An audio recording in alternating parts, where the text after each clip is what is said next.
Good morning, guys, and welcome back to the Now Morning Show, where in our spotlight, we're talking Ozempic, the truth behind the hype.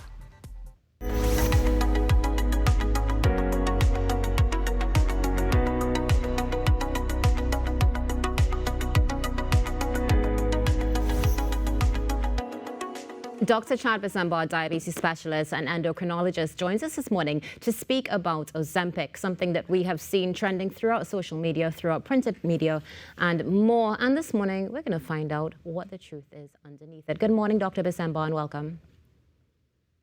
Hi, morning, Natasha. Thanks for having me on. It's a pleasure to have you with us on the show this morning. Doctor, let's get straight into the conversation, because one of the things that we see everybody talking about is the fact that this is a great way to lose weight. But we also know that this is something to treat diabetes. Walk us through how that transition happened and what we really need it for. Sure. So Ozempic, right? As you said, you've been hearing this a lot on mainstream media, social media. So this drug was developed almost 10 years ago, right? It was originally designed to treat type 2 diabetes, as you correctly said.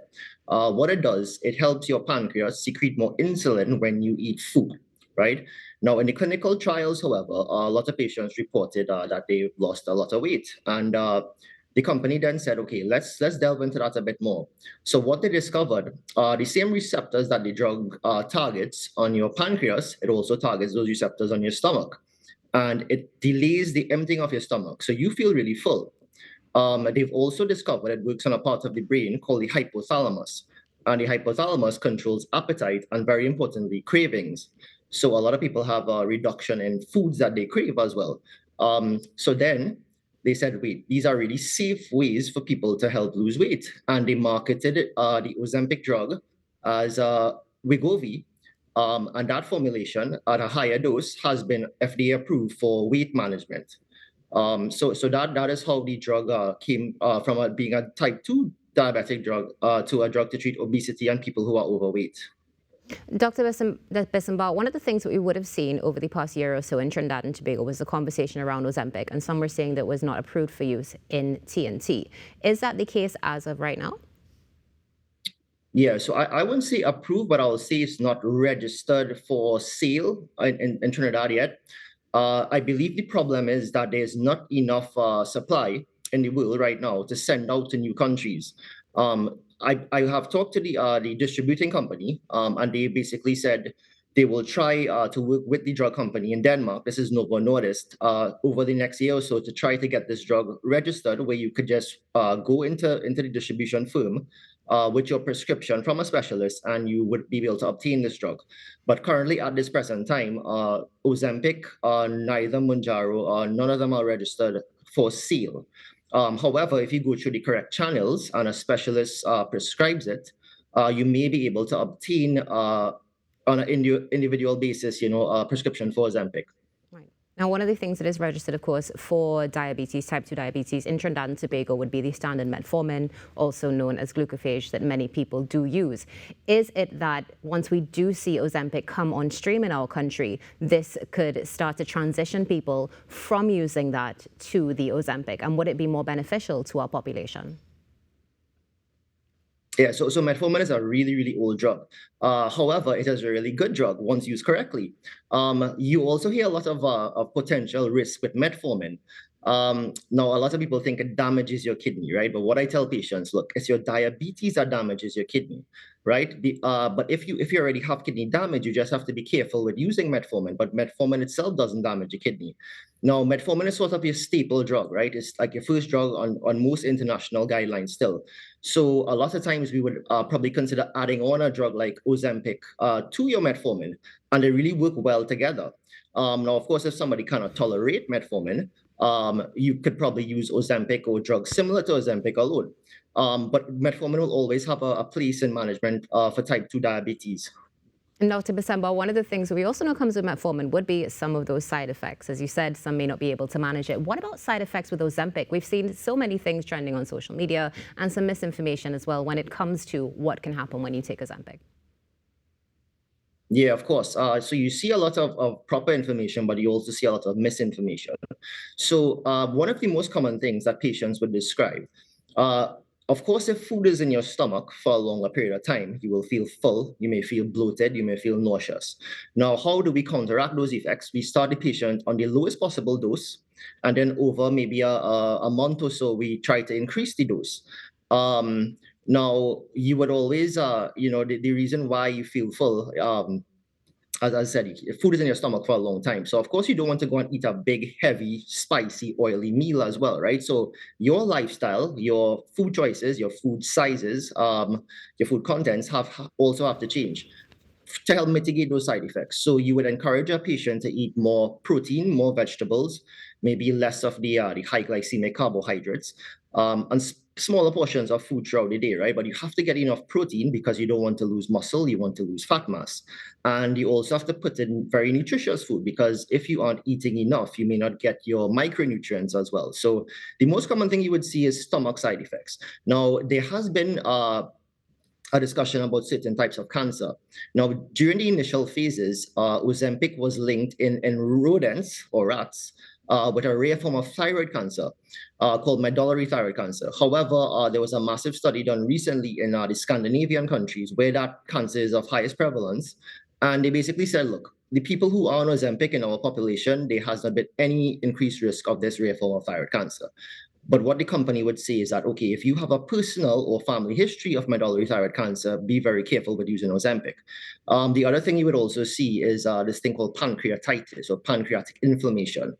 Now, the drug company said, okay, look, there have been cases of people on Ozempic who got pancreatitis, but they cannot say for sure that it's the Ozempic that caused the pancreatitis because the patient may have had another risk factor for that pancreatic inflammation, such as alcohol excess, gallstones. But of course, they would say, look, if you had a history of pancreatitis, be very careful with using Ozempic. So I've used it. A few patients, really safe. Well, it's good to hear that it's safe. What about cardiovascular risks? Has anything been ascertained there?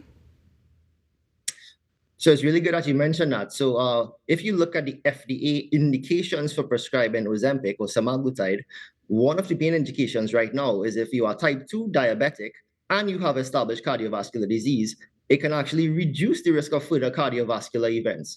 So it has proven to be beneficial on the heart rather than having an adverse effect. It also has a beneficial effect on the kidneys. And recently there was a large study done on what was traditionally called fatty liver disease, and it showed significant improvement in the liver function test. So this drug is very organ protective rather than detrimental to the organs. It sounds more than anything that this is definitely a positive move that's happening in the medical space and is great for those who are suffering from prediabetes, diabetes, and also some other diseases. So let's speak about it coming on stream here in Trinidad and Tobago. One of the things you did mention is that it can be prescribed through the right channels through a specialist. What are the reasons or indications that would be considered right now for the prescription of Ozempic? Yes, so of course. So as we discussed, so it is approved for use in patients who have type 2 diabetes. Now, for instance, I mean, if a patient has tried, Metformin, tried, all the other oral options, even if they tried insulin, and sometimes they may still struggle to get their blood sugars under control. Sometimes you add in a drug similar to this, and you find glucose control is better. Sometimes you may even be able to come down on the amount of insulin that you take. Some people have managed to even come off of insulin because they lost a large amount of weight and they didn't require any insulin anymore. In patients who are obese, when I say obese, your BMI above 30, those patients may also fill the criteria for prescription of a drug like this. The drug company also would say, okay, if your BMI is above 27, but you have a risk factor for cardiovascular disease such as diabetes, hypertension, you may also be a candidate for this sort of drug. So I would follow the international guidelines and international indications for this drug if I do prescribe it. You do not want to prescribe this drug to someone who is at normal body weight and who does not have diabetes, essentially. Dr. Bisambar, one of the things also that we have seen is the generic or compounded version versus that which is the prescription, I guess similar to something like metformin and glucophage. How does that translate into the realm? Is it that the compounded form is better or not? And which one would be the better one to be prescribed?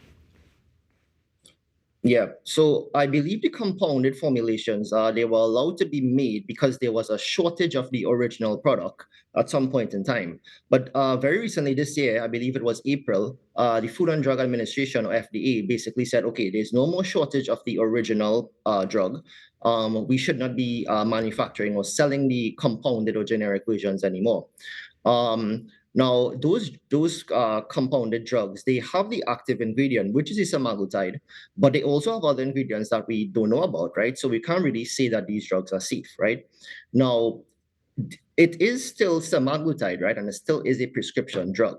And even if that is prescribed, it should be prescribed by a specialist, a medical doctor who knows how to use these drugs and has experience with these drugs. For instance, it shouldn't be given out in a spa, by people who are non-medical professionals. And furthermore, the CMO and the Ministry of Health needs to know about any drug that is not registered coming into Trinidad. So, you can't just bring these drugs, in a suitcase coming across and be selling it, right? So the Ministry of Health and the Customs Division, they are looking into this practice. And I would certainly say the original product is what I would recommend. No, doctor, as you mentioned that, we've also seen some other drugs, which I believe would be similar to what we're speaking about here as a peptide, tirzepatide. You would have mentioned something similar to that in the beginning. What about that? Where does that stand in the realm of pre-diabetes and diabetic treatment? Yeah, so tirzepatide, you would hear the brand name Mounjaro. You would also hear Zepbound. So it is similar to the Ozempic drug, just a little bit more potent actually. So the weight loss you get with that is a little bit higher, and but it also has the same indications to treat patients who have type 2 diabetes. So I would say both drugs are in a similar sort of category. So whatever Ozempic may be used for, Mounjaro or tirzepatide may also be used for.